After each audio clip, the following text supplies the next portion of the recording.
मानो तो कंकर शंकर की धरा पर एक कंकर उठाकर जो आप अपने दिल की बात कह रहे हो तो वो शिव है।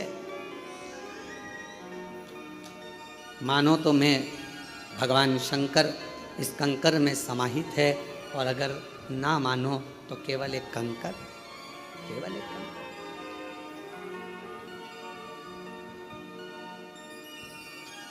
एक विश्वास, भरोसा, दृढ़ता।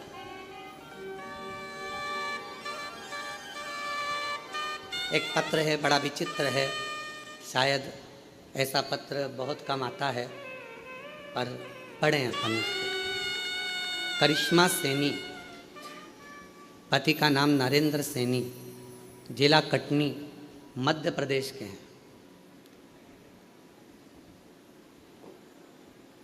गुरुदेव, हम लोग यहाँ पर होली खेलने के लिए आए थे महादेव जी के साथ, और हम दोनों पति पत्नी यहाँ पर होली खेलने भगवान देवाधिदेव महादेव से अपना त्यौहार मनाने होली का यहाँ आए थे। हमने यहाँ के बारे में एक सुना था कि सीहोर वाला महाराज कहता है कि कंकर शंकर की धरा पर बैठकर जो मांगोगे वो मिलेगा। हम सत्य कहें ना गुरुजी तो आप पर विश्वास नहीं करते थे, ना आप पर विश्वास था ना यहाँ पर विश्वास था। हम तो केवल सोचा कि अब की बार होली पर कहाँ जाएं, तो यहाँ आ गए होली खेलने। मेरे पति मुझसे बोले कि यहाँ का ऐसा नियम है कि कुछ मांगो तो मिलता है, ऐसी चीज़ मांगेंगे जो भगवान को भी देने में सोचना पड़ेगा। तो विचार किया और अपन महाराज की बात को जुटला देंगे, और फिर अपन एक पत्र लिखेंगे कि महाराज तुमने जो बोला था वो सब, कि यहाँ बैठकर जो मांगो वो मिलता। पति पत्नी ने दोनों ने मिलकर भगवान शंकर से जुड़वा बच्चे मांगे, 2 बच्चे, और मांगा भी क्या कि एक लड़का होना चाहिए और एक लड़की होना चाहिए। तो हम जाने गुरुदेव, 9:15 रात्रि के समय पर हमने यहाँ पूजन करी। जो नियम है आपके यहाँ का, कंकर शंकर की पूजन कर कर एक बेलपत्र बाबा की उठाकर दोनों पति पत्नी ने खाई, और आधी बेलपत्र पति ने, आधी बेलपत्र पत्नी ने खाई, और हम लोग यहाँ से चले। गर्भ ठहर गया, सोनोग्राफी हुई। सोनोग्राफी में आया कि गर्भ में एक ही बच्चा, गर्भ में एक ही बच्चा है। ये सोनोग्राफी में आया कि एक बच्चा। इतने में पति ने अपनी पत्नी से कहा देख ले, मैं कहता था ना कि कोई महाराज सही नहीं होता, मैंने तेरे को बोला था ना, झुटला गया ना आखिर। पत्नी कहने लगी हाँ अब एक बच्चा है, हो जाए फिर अपन चलेंगे महाराज से कहने के लिए, देखो हमने यहाँ 2 मांगे थे, लड़का लड़की, और यहाँ तो एक ही है गर्भ में। दूसरी सोनोग्राफी हुई, इसमें एक बच्चा है, और थोड़ा समय निकला जब ये सारी जांचें होने के बाद में 2 महीने बाद फिर वापस सोनोग्राफी हुई, तब डॉक्टर कहता है तुम्हारे दोनों बच्चे की हार्ट बीट चल रही है।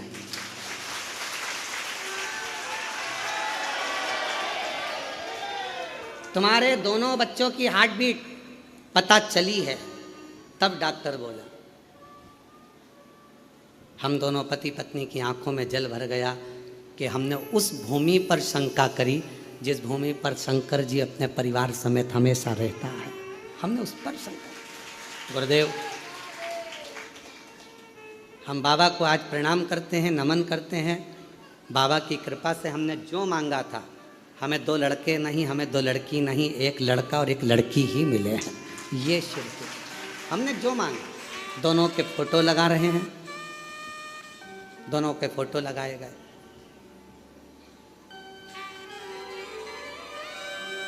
शिव कृपा किसको कहते हैं?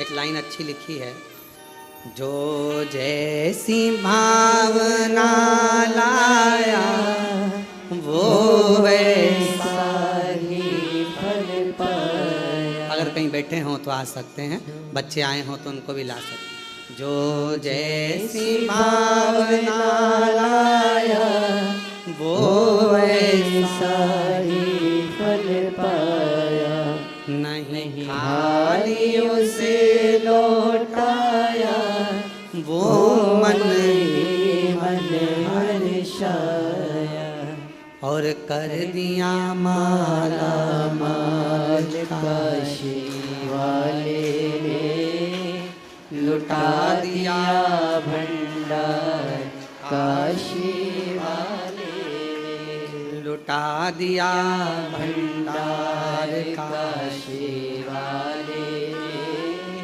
कर दिया माला माल काशी वाले।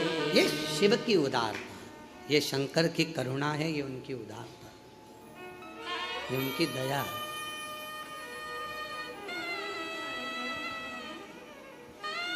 हमने एक बात पहले भी कही थी, आज फिर कहते हैं। कुबेरेश्वर बाबा की भूमि पर वृंदावन जाना, मथुरा जाना, उज्जैनी जाना, काशी जाना, सारे तीर्थ जाना सरल है, पर कुबेरेश्वर धाम आना कठिन है। यहाँ वो ही आता है जिसको बाबा को देना होता। इसका रूट भी अलग है, रास्ता ही अलग है। यहाँ वो ही आएगा, बाबा उसी को पकड़ कर बुलाएगा जिसकी झोली भरना है, जिसकी जेब भरना है, जिसकी गोदी भरना है।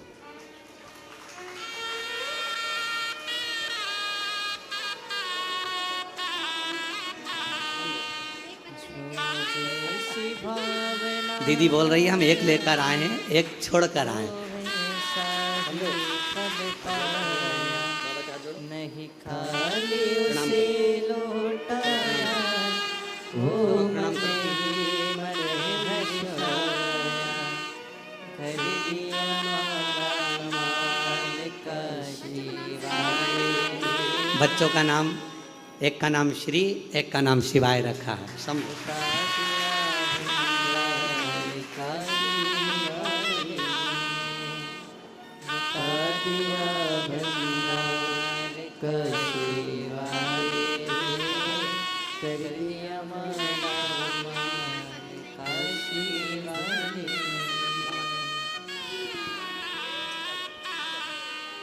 जो जैसी भावना लाया वो वैसा ही फल पाया, नहीं खाली उसे लौटाया, वो मन ही मन हर्षाया, और कर दिया माला माल काशी वाले ने, लुटा दिया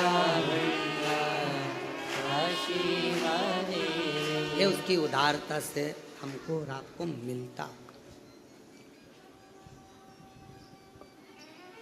कुबेर भंडारी की भूमि पर वही जा सकता है जिसको शिव ने देना प्रारंभ करा हो और शिव देना चाहते हो, बुलाएगा ही। आपके यहाँ शादी होती है तो क्या पूरे मोहल्ले को बुला लेते हो? बोलो, जम के बोलो। पूरी कॉलोनी को, पूरी सोसाइटी को, पूरे गांव को कोई नहीं बुलाता। जिस बहन बेटी को साड़ी देना है आपको, क्योंकि बहन बेटी आएगी तो साड़ी देना पड़ेगी, बुआ जी आएगी तो सामान देना पड़ेगा, काका जी आएंगे तो उनको ये देना पड़ेगा, वो देना पड़ेगा, रिश्तेदार आएंगे तो उनको विदाई देना पड़ेगी, रिटर्न गिफ्ट देना पड़ेगा। बुलावे में उसी को बुलाया जाता है, बुलावे में उसी को बुलाया जाता है, शादी में उसी को बुलाया जाता है जिसको तुम्हें देना होता है। शिवजी भी उसी को बुलाता है जिसको मैं देकर भेज दूं, उसका भंडार भरकर भेज। मेरा ओघड़दानी, मेरा शंभू, मेरा त्रिकालदर्शी, मेरा कैलाशी अविनाशी, मेरा कुबेर भंडारी, मेरा महाकाल राजा उसी को बुलाता है जिसको देना होता।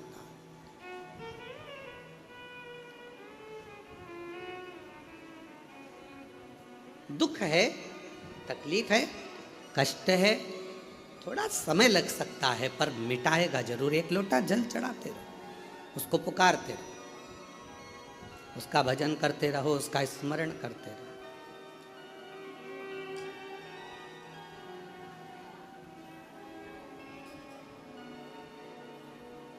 फिर निवेदन करें आप सभी से कि एक लोटा जल आप कहीं पर भी चढ़ाकर देखना, वो अपना असर जरूर करेगा। बंजर भूमि पर आप एक लोटा जल चढ़ाते रहो तो बंजर भूमि में भी कुछ ना कुछ पौधे छोटे छोटे अंकुरित हो जाएंगे। उसमें तुमने बीज नहीं डाला, उसमें तुमने कुछ लगाया नहीं है, पर बंजर भूमि में भी अगर एक लोटा जल रोज डाल रहे हो तो उसमें भी अंकुरित हो जाएगा पौधा। छोटे छोटे नए नए तरह के पौधे आ जाएंगे पानी से। पत्थर पर डाले जाओ तो पत्थर पर भी निशान पड़ जाएंगे। लकड़ी पर भी डाले गए, वहीं पर भी तुमने एक लोटा जल रोज चढ़ाना चालू करा तो वहाँ कुछ ना कुछ आपको लगेगा। उसी तरह सब जगह से हटाकर अगर दिल रखकर, आस्था रखकर, विश्वास रखकर आप शिव जी के मंदिर में जाकर एक लोटा जल चढ़ाना प्रारंभ करोगे तो मेरा देव अधिदेव महादेव वहाँ भी कुछ ना कुछ आप पर करुणा चले। थोड़ा समय लग सकता है, थोड़ा। एक पत्र है, उस पत्र में लिखा उसने कि मैं कुशीनगर पुनीत कुमार उत्तर प्रदेश में रहता हूँ। कहीं बैठे हो आप ही इधर से आ जाओ। पहली कथा 2023 में धर्मशाला में सुनी थी। उसके बाद से लगातार बाबा के धाम हर साल आता हूँ और कुछ ना कुछ गिफ्ट लेकर जाता हूँ। हर साल आता हूँ और कुछ ना कुछ गिफ्ट लेकर जाता हूँ। 6 सितंबर 2023 को आया था, बाबा से कहकर गया था कि मेरा कुछ भी नहीं है, रहने के लिए एक प्लाट दिलाओ। बाबा ने कृपा करी, 3000 वर्ग फीट का मुझे प्लाट खरीदवाया। जब 3000 वर्ग फीट का प्लाट हो गया, फिर वापिस बाबा के धाम 2024 में आ गया। 20 मार्च को बाबा से फिर प्रार्थना कर गया। बाबा ने फिर कृपा करी, बाबा कुछ ऐसा क्रम कर दो जिससे मेरा व्यापार चलना प्रारंभ हो। बाबा ने 2024 में 1000 वर्ग फीट का प्लाट फिर दिला दिया। फिर आया 2025 में, बाबा की ऐसी कृपा हुई कि 1000 वर्ग फीट का 18 तारीख को फिर प्लाट दिला दिया। बाबा ने ऐसा काम चालू कराया कि आज बाबा ने मेरा हाथ पकड़ लिया। अब मुझे मुड़कर नहीं देखना पड़ता, मेरा कुबेर भंडारी देता जाता है और मैं शिव का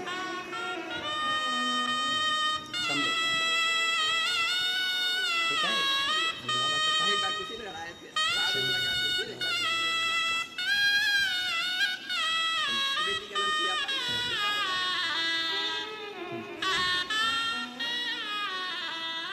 शिव ने हाथ पकड़ लिया। मेरी सामर्थ्यता नहीं कि मैं कुछ कर सकता था। पत्र में लिखा कि लोग कहते थे ये तो फालतू घूमता है, पर आज कहते हैं कि कचरे को भी हीरा बना देता है जब कुबेर भंडारी हाथ पकड़ लेता है। पकड़ ले उसके पास हम जाएं तो। और फिर निवेदन है पूरे विश्व के लोगों से, सारी दुनिया में ठोकर खा लेना, सारी दुनिया से जब हार जाओ ठोकर खा लो, तब आखिरी में एक लोटा जल बाबा पर विश्वास कर कर लेकर कुबेर भंडारी के दरवाजे पर कुबेरेश्वर धाम आना।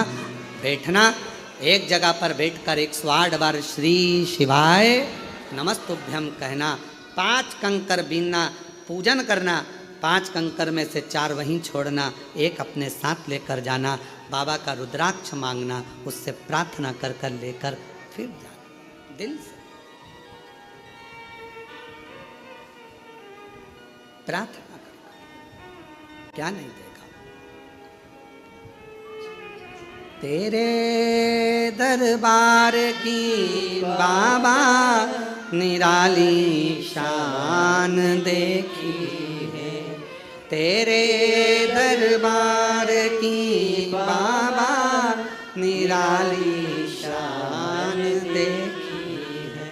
तुझे देते नहीं देखा पर झोली भरी देखी है, तुझे देते नहीं देखा पर झोली भरी देखी है। मुख दुनिया मोड़ेगी बाबा तू मुखड़ा ना मोड़े, मुख दुनिया मोड़ेगी बाबा तू मुखड़ा ना मोड़े, मेरी लगी परी दीनू बाबा तू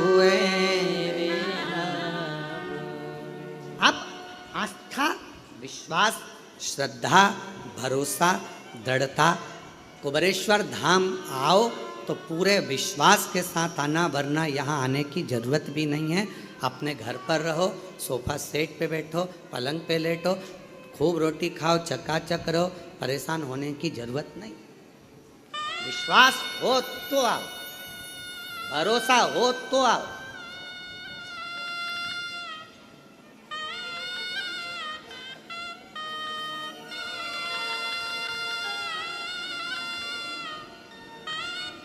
कई लोग कहते हैं गुरुजी हम यहाँ आए हैं, यहाँ पर हमें ये व्यवस्था मिल जाएगी क्या, वो व्यवस्था मिल जाएगी क्या। हमारा निवेदन है जिसको व्यवस्था चाहिए तो होटल बहुत है आप लोगों के। यहाँ तो बाबा के भरोसे आओ, खिचड़ी प्रसाद पाओ, सुकून से 108 बार शिव नाम गाओ, लोटा जल चढ़ाओ, झाड़ू उठाकर झाड़ू लगाओ, कचरा उठाकर एक कोने में ले जाकर एक डस्टबिन में डालो, सेवा करो, विनय करो।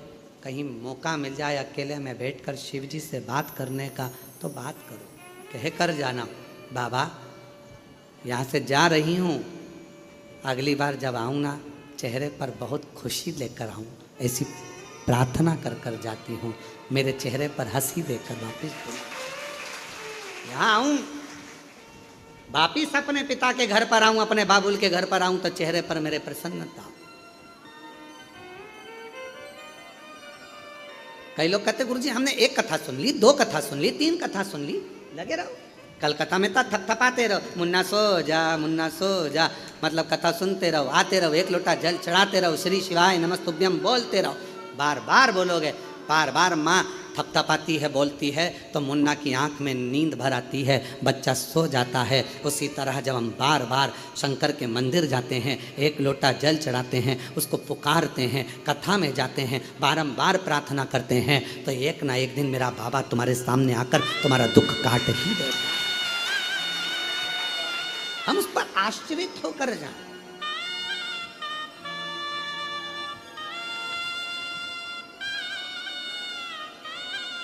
आज पितृपक्ष की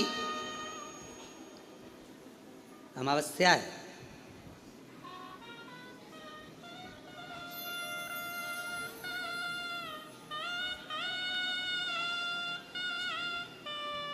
कितने कितने लोगों ने, कितने कितने संसार के पृथ्वी पर रहने वाले जितने भी मानव हैं, मनुष्य हैं, जितने भी भाई बहन यहाँ पृथ्वी पर रहते हैं, मेरी जीजी, मेरे जीजा, मेरी बेटियाँ, बेटा, मेरी माता, मेरे भाई, मेरे बंधु, सब ने पितरों की खूब सेवा, सब ने पितरों के लिए कुछ ना कुछ करा, खूब करा। पर श्राद्ध पक्ष के 16 दिन यदि कोई कुछ नहीं कर पाता है तो वो अमावस्या के दिन, आज के दिन, या तो भगवान की कथा सुनकर, या भोजन कराकर, दान कर कर, पुण्य कर कर, सत्कर्म कर कर, अपने पूर्वजों को दीप लगाकर पार उतार देता। आज के दिन इस अमावस्या की इतनी महत्वता, हर महीने अमावस्या आती है और हर महीने की अमावस्या की इतनी महत्वता क्यों होती, क्यों?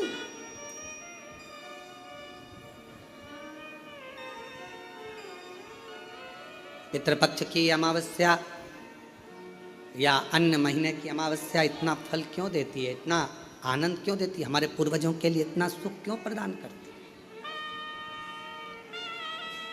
कभी अपने मन में यह भाव प्रकट करिएगा कि अमावस्या इतनी फलदायक क्यों होती है, क्यों हमारे पूर्वज, क्यों हमारे पितर, क्यों हमारे गए हुए जो भी जीव हैं, और केवल कितने कितने किस्मत वाले हो आप सब। शिव महापुराण की कथा कहती है कि श्राद्ध, पिंड, तर्पण, तिलांजलि, जो जन्म लेकर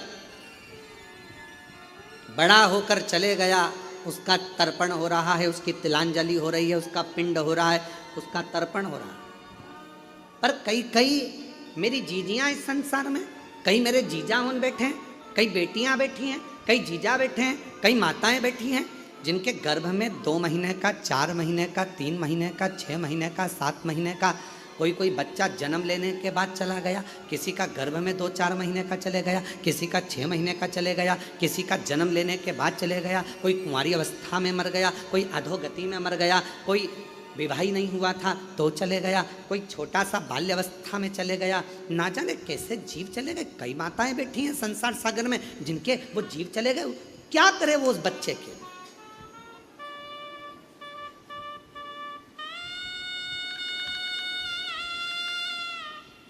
जो गर्भ में था, 4 महीने का, 6 महीने का, 8 महीने का, 1 साल का, कोई बड़ा हो गया, कोई छोटा, कोई कैसा, अधोगति में चला गया, वो भीतर की भीतर चला गया, आखिरी में समाप्त हो गया। उसकी गति क्या?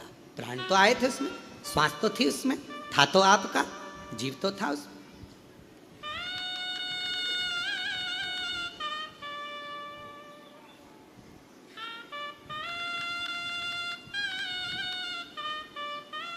उसकी मुक्ति कैसे होगी? उसका मोक्ष कैसे होगा? उसकी गति कैसे होगी? कहा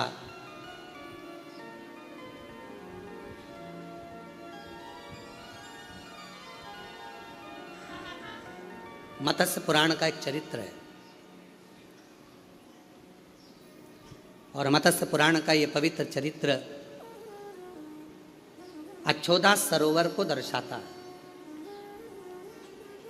एक अच्छोदा नाम की एक बड़ी सुंदर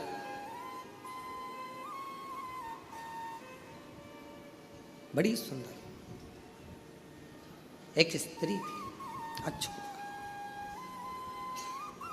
मत्स्य पुराण का ये पवित्र चरित्र है। वो एक दिन उसके मन में आया कि मैं भगवान को प्रसन्न करूं और उनसे कुछ वर पाऊं।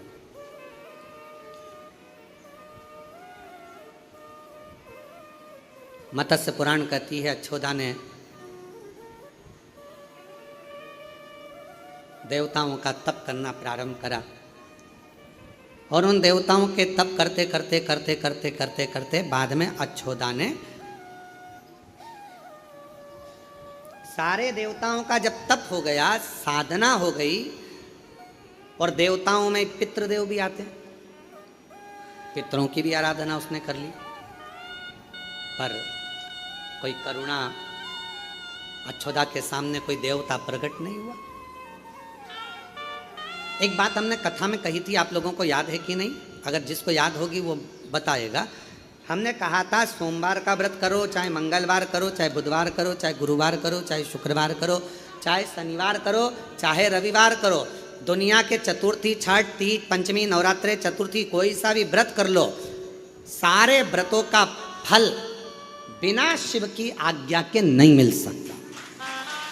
सुना था आप लोगों ने?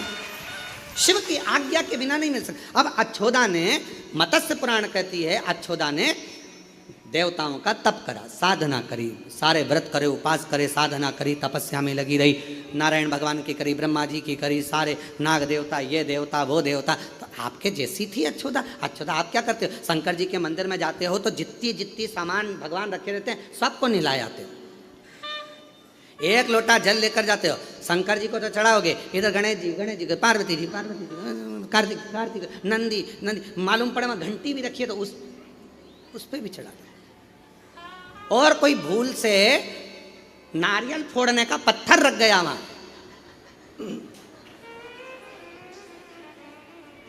मान लो कोई नारियल फोड़ने का पत्थर रख गया तो हर हर उस पर भी।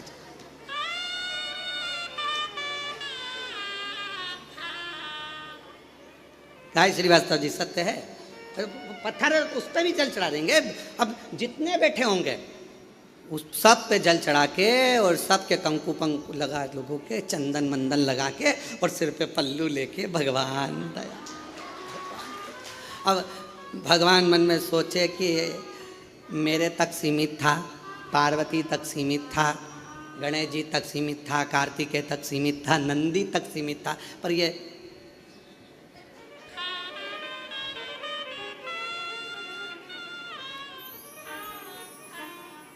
इसको भी चढ़ा दिया। सब अच्युता का नियम था। अच्युता ने सारे देवताओं का तप करा, कोई को नहीं छोड़ा।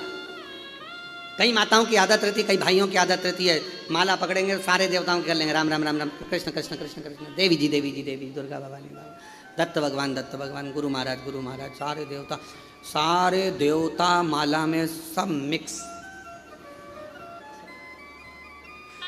और शिव महापुराण की कथा क्या कह रही है? एक शिवलिंग जलाधारी, मतलब कौन?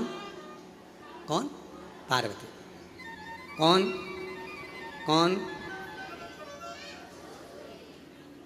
शिवलिंग ऊपर की जलाधारी में जया, विषहरा, सामरी बारी, दौतली थे। अब जब पूरा ही खानदान, पूरा परिवार इस शिवलिंग में है, तो फिर अलग से गणेश जी को जल चढ़ाने की क्या जरूरत है? उनको अच्छे से बैठने, तो उनके कपड़े बढ़िया जोरदार, काय को गीला कर रहे? पार्वती जी अच्छे जोरदार चुन्नी वेस्ट पहन के बैठी हैं, हम बढ़िया हाथ जोड़कर क्यों गीला कर रहे हो? बोलो सही है कि गलत है? कार्तिकेय जी बैठे हैं अच्छे से बढ़िया से, तो उनको भी नहलाने की क्या जरूरत? जब सब तुझ में रब दिखता है यारा में क्या कर? जब एक ही जगह पर सब हैं, तो फिर हम हमारी बुद्धि को क्यों इधर उधर कर रहे हैं? क्यों? फिर तो ये भृंगी जैसा चरित्र हो गया। भृंगी ने क्या करा था? शिव पार्वती पास में बैठे हुए थे, शंकर जी की आराधना करता था भृंगी, रोज एक परिक्रमा शिव जी की करता था। आज पार्वती जी पास में बैठी थी, तो भृंगी ने सोचा परिक्रमा कैसे करूं, तो भृंगी बीच में से निकलने लगा, पार्वती जी और शिव जी के बीच में से। पार्वती जी ने देखा ये तो बीच में आ रहा है, पार्वती जी और चिपक गई शिव जी से। उसने देखा थोड़ी सी जगह बची है, तो उसमें से निकलने लगा। शंकर भगवान मुस्कुरा के पार्वती जी से बोले अब क्या करेगी? पार्वती जी खड़ी हुई, शिव जी की गोदी में बैठ गई। ले अब निकल, कहां से निकले? अब निकल। और भृंगी ने भंवरे का रूप रख लिया, दोनों के बीच में से उड़ के, जो थोड़ी सी जगह थी दोनों के बीच में, पार्वती जी गोदी में बैठी है, दोनों के बीच में जो थोड़ी सी जगह थी उसमें से निकलने लगा। तब पार्वती जी ने कहा तूने शिव और पार्वती को अलग समझा है। शंकर, पार्वती और 33 कोटि देवता ये कोई अलग नहीं है, सब शिव में समाये हैं। ये तेरा भ्रम है, ये तेरा भ्रम है। इसलिए मैं तुझे श्राप देती हूं। तेरे शरीर में जितना मांस है वो माँ का दिया हुआ है, जितनी अस्थियां हैं वो पिता की दी हुई है। अगर तू माता से भेद करता है तो तेरे शरीर के मांस छिन्न हो जाए, केवल हड्डियों का ढांचा रह गया था। प्रार्थना करी क्षमा करो,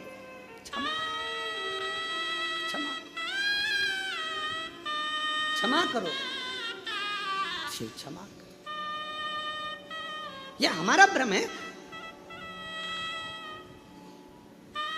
हम जिन जिन मंदिर में जाते हैं तो कई लोग हमको लोटा भर के जल देकर कहते हैं ये गणेश जी पे चढ़ा दो गुरुजी। हमने कहा वहाँ हैं सब। गुरुजी पार्वती जी को जल चढ़ा दो, गुरुजी कार्तिकेय जी को जल चढ़ा दो। हम एक लोटा जल लेकर शंकर जी के मंदिर में जाकर शंकर जी के चारों तरफ चढ़ाकर आखिरी में शिव जी को चढ़ा देते हैं। उसमें सब समाया है, पूरा 33 कोटि देवता, सारे देव, सारे आनंद, सारी देवियाँ सब उसी में है। तो हम क्यों भटके?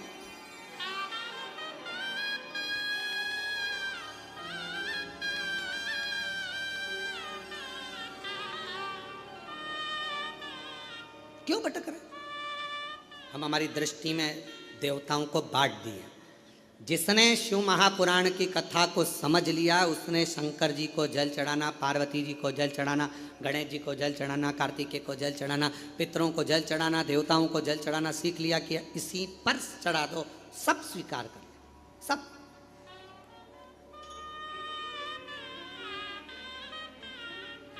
आजकल के डॉक्टर बहुत समझदार होते हैं। पहले के डॉक्टर अलग अलग तरह का इंजेक्शन अलग अलग लगाते थे। टिटनेस का अलग से लगा देते थे, फिर इसका अलग लगा देंगे, उसका अलग लगा देंगे। आज के डॉक्टर इतने समझदार हैं, एक ग्लूकोज की बोतल चढ़ाते हैं, उसी बोतल में सारे इंजेक्शन डाल देते हैं और वो आखिरी में पूरा बोतल का जल हमारे शरीर में, वो बोतल का पानी निडिल द्वारा चला जाता है। इंजेक्शन अपना काम कर देता है, बोतल अपना काम कर देती है और हम अच्छे हो जाते हैं। अब अलग अलग इंजेक्शन कब तक टोचते रहो, कब तक के साथ टिटनेस का यहाँ लगेगा ना, यहाँ लगेगा ना, ये यहाँ लगेगा ना, यहाँ लगेगा, फालतू। तो पहले की सोच थी, आज के समय में उन्होंने कहा ये बेचारा परेशान हो जाएगा। और पहले के समय में एक इंजेक्शन लगाने के लिए एक जगह देखी जाती थी, आजकल ज़्यादा इंजेक्शन लगे तो एक नीडल लगा दी जाती है, उसी में बार बार बार बार उसी नीडल से दे दिया जाता है। उसी तरह शिव महापुराण की कथा कर रही है, 10 जगह टोचने से अच्छा एक नीडल लगाओ, अर्थात एक देवादिदेव महादेव पर जल चढ़ाना प्रारंभ कर दो, पूरी नस नस तक 33 कोटि देवी देवता तक वो जल पहुंच जाए, सब तक पहुंचे, हर जगह तक पहुंचे। अब हम अलग अलग कब तक ढूंढोगे? हाथ हाथ मुट्ठी बांधो, मुट्ठी बांधो, इधर देना, ऐसे ही होता है, मुट्ठी बांधो, चलो ठीक है, थोड़ा कड़क बांधो। नस दिख ही नहीं रही है, नस नहीं दिख रही, विष्णु जी भी नहीं दिख रहा है, नस नहीं दिख रही, ब्रह्मा जी भी नहीं दिख रहा है, नस नहीं दिख रही है, इंद्रदेव भी नहीं दिख रही है, गरुण जी, वरुण जी, पितृदेव कुछ नहीं दिख रहा। आखिरी में एक दिखी, ये इसी में एक बार ऐसी निडिल लगा दो, बार बार ढूंढना नहीं पड़ेगी, वो निडिल से सब दूर पहुंच जाएगा। बस वो निडिल शंकर का शिवलिंग मिल गया, एक जगह चढ़ा तो सब प्रसन्न हो जाएंगे, सब एक सारी समस्या का हल खत्म। इतनी सी बात समझना है और पूरी कथा बचवा दी तुमने 5 दिन की, पूरी कथा इतनी सी हो गई कथा। इतनी सी बात जिसके समझ में आ गई, कथा पूरी। नहीं दिख रही नस, एक पकड़ में आ जाए और वो एक मेरा शिव है, जब वो आ जाता है तो सारे तीर्थ धाम आपके चरणों में। हे गुरुदेव प्रणाम, आपके चरणों में सारे तीर्थ धाम आपके चरणों में। हे गुरुदेव प्रणाम, आपके चरणों में। हे गुरु ब्रह्मा, हे गुरु विष्णु, हे शंकर भगवान आपके चरणों में। हे गुरुदेव प्रणाम, आपके चरणों में। ब्रह्मा जी आपके चरणों को नमन, भगवान नारायण आपके चरणों को नमन, भगवान शिव आपके चरणों को नमन। सर्व है शिव, सर्व। हम भटक रहे हैं और भटकाने वाले कोई नहीं, हम खुद अपने आप में भटक रहे हैं। एक पति रोज रसोई घर में जाता, किचन में शक्कर का डब्बा खोल कर देख कर आ जाता। पति रोज रोज किचन में जाता, रसोई घर में शक्कर का डब्बा खोलता, शक्कर का डब्बा खोल के देख के बंद करके फिर आ जाता।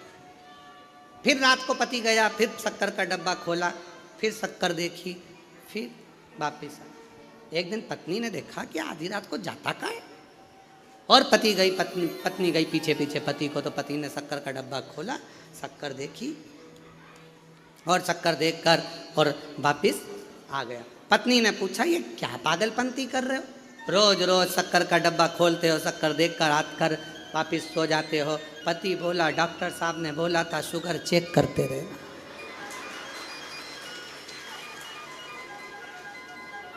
शुगर चेक करते। अब उसने कहा था शरीर की शुगर चेक करना, वो डब्बे की करना। हम भी इसी भ्रम में जी रहे हैं, हमारा भी आदत यही हो गई। हम कथा तो सुनते हैं, कथा में बहुत सारे सार तत्व भी आते हैं, कथा में से हम बहुत कुछ रसतत्व भी निकालते हैं, पर आखिरी में हम अपने विवेक से चले, हम परमात्मा को पहचान नहीं पा रहे, हम शिव को जान नहीं पा रहे।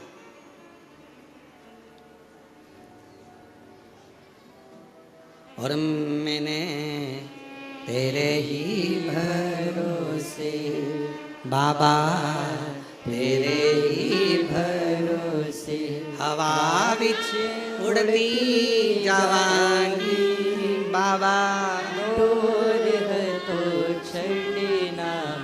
कटी जवानी भोले में मैं तेरी पतंग शंभू में। मैं तेरी पतंग। अब पतंग भी उड़ाओ तो खींच के रखोगे तो एक ना एक दिन पतंग उलझ जाएगी। थोड़ी ढील दो,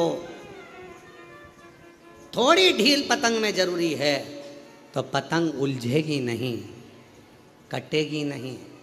ज़्यादा खींच कर रखोगे तो कटेगी भी, उलझेगी भी। ढील में पतंग ना तो कभी कटती है और ना कहीं उलझती है।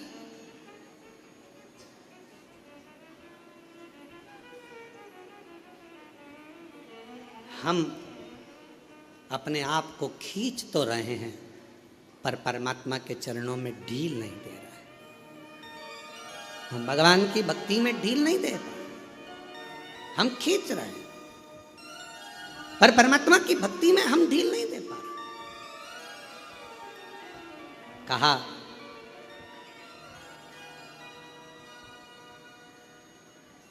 अच्छोदा ने, मत्स्य पुराण कहती है, अच्छोदा ने सबका तप किया, सबका भजन किया, सबका स्मरण किया, कोई आया नहीं, कोई नहीं आया। तब आखिरी में अच्छोदा ने शिव का तप, भगवान शंकर का तप और लगी